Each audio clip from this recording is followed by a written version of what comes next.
Hey everybody. Oh, you know what? I totally just used my swoosh swoosh on here. That's okay.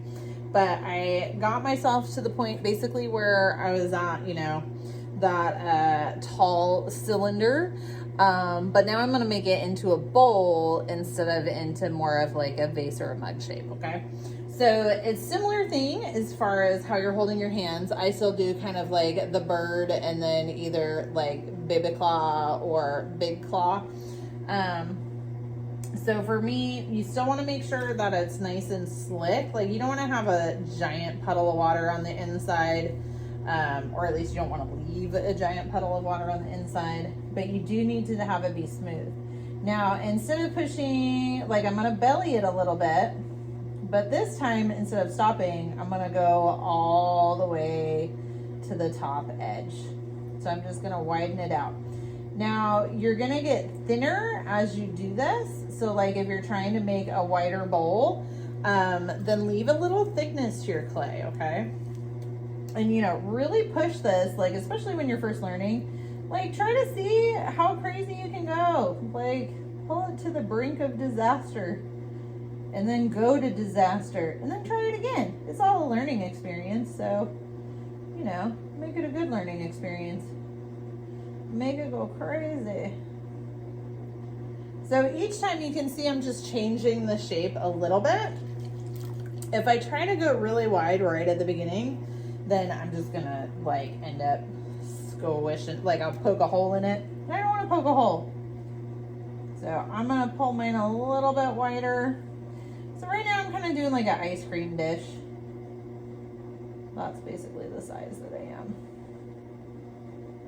Now you gotta decide like what shape bowl works for you, and what you really want out of this. Now, since I kind of have my basic shape done, like we've been using mostly the straight side, but this also has a very curvy side. So I'm actually gonna use this curvy side with the flat towards the top, but I'm gonna use this curvy side on the inside and I'm gonna gently support from the outside to give this a little bit more curve. Now you have to be careful not to stab the bottom. If you think you're gonna stab the bottom, then flip it over.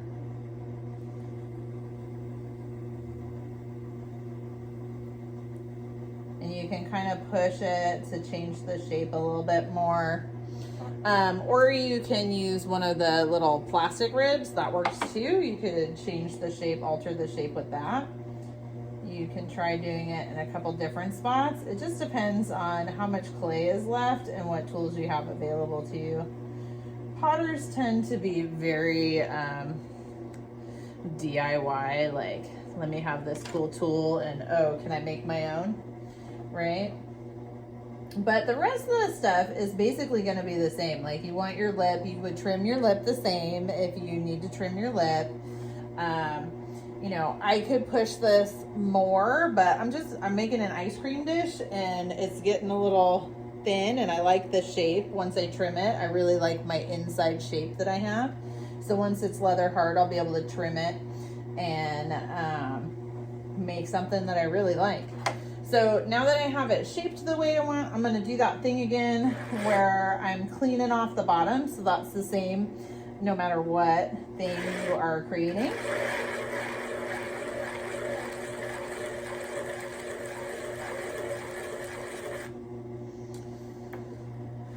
So I'm cleaning off some clay from here.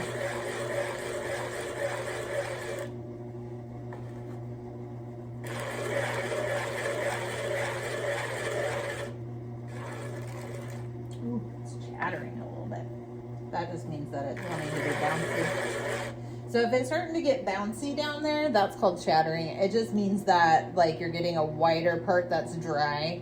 And if you keep going, then your tool's gonna get stuck. So I'm gonna stop for now. I'm gonna cut it off the same way and I'm gonna move it to the next bat. So I'll see you back here when it's time for the, you know, trimming. All right, thanks everybody. Happy throwing.